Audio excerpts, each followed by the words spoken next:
Lesson 6, Equivalent Equations, our learning target. I can tell whether two expressions are equivalent and explain why or why not. Equations that have the exact same solutions are called equivalent equations. For example, 3 plus 5y equals 23 and 5y equals 20 are equivalent equations because they have the same solution. In both equations, y equals 4. In our first equation, we can substitute 4 in for y to verify that y equals 4 is the solution. This means our equation becomes 3 plus 5 times 4 equals 23. We can simplify the left-hand side so that our equation is now 3 plus 20 equals 23. Because 5 times 4 is 20, this gives us 23 equals 23, which is a true statement and verifies that y equals 4 is the solution. In our second equation, we can substitute in 4 in for y to verify that y equals 4 is the solution. This means our equation becomes 5 times 4 equals 20. We can simplify the left-hand side so that our equation is now 20 equals 20. Because 5 times 4 is 20, this is again a true statement and verifies that y equals 4 is the solution. Substituting 4 in for y in each equation makes the equation true. They are equivalent equations because they have the exact same solution. Let's explore creating equivalent equations. The equation 5 times y equals 6 represents purchasing 5 tubs of yogurt for $6. The equation 15y equals 18 is equivalent because both sides are being multiplied by 3. The equation 5 times y equals 12 is not equivalent because only the right side was multiplied by 2, but no moves were made to the left. The equation is equivalent because 4 was added to both sides. 5y minus 1 equals 3 is not equivalent because 1 was subtracted from the left, but 3 was subtracted from the right. So we know the equation represents purchasing 5 tubs of yogurt for $6. What does the solution represent? The solution shows that 1 tub of yogurt cost $1.20.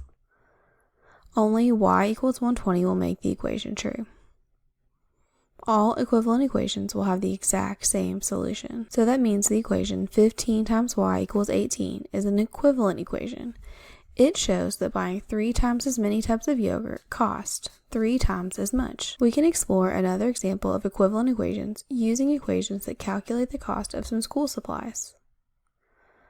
The equation 2p plus 0.50 equals 610 represents the purchase of 2 packs of markers and 1 50-cent glue stick for $6.10.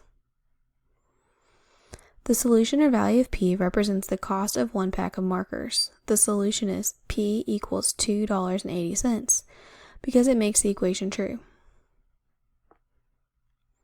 Another equation, 6p plus 150 equals $18.30, represents the purchase of 6 packs of markers and $1.50 glue stick for $18.30.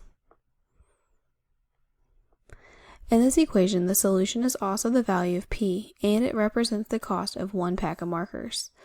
The solution for this equation is also p equals $2.80 because it makes the equation true. This means that 2p plus 0.50 equals 610, and 6p plus 150 equals $18.30 are equivalent equations because they have the exact same solutions. Let's use an equation from school supplies example to illustrate more equivalent equations. If we multiply both sides of the original equation by 3, we get 6p plus 1.50 equals 18.30. On the left, we multiply 2 times 3 to get 6p and 0.5 times 3 to get 1.50. On the right, we multiply 6.10 by 3 to get 18.30. We previously determined this was an equivalent equation because both equations have the same solution. If we add 3.50 to each side of the original equation, we have 2p plus 4 equals 9.60, which is another equivalent equation. They are equivalent because they have the exact same solution. If we subtract 0.50 from each side of the original equation, we have another equivalent equation. This gives us an equivalent equation of 2p equals 5.60. If we multiply each side of the original equation by 1/2, we get the equivalent equation 1/2 times 2p plus 0.50 equals 3.05. In each of these examples, all of the equations have the exact same solution of p equals 2.80. So they are equivalent equations to the original equation. Let's keep working with this equation. Not all moves that we make on an equation would create equivalent equations. For example, if we subtract 0.50 from both sides, we get 2p equals 5.60. Then we can divide both sides by 2 to get p equals 2.80. This means that 2p equals 560 is an equivalent equation to the original equation. If we subtract 0.50 from the left side but add 0.50 to the right side, the result is 2p equals 6.60.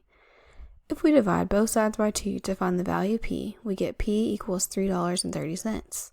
The solution to this equation is $3.30, not $2.80. We already determined that p equals 280 is the only value that makes this equation true. In our prior work, we determined that in the original equation, 2p plus 0.50 equals $6.10. Only p equals $2.80 to make $2.80 makes this equation true. This means 2p equals 660 is not an equivalent equation to 2p plus 0.50 equals 610.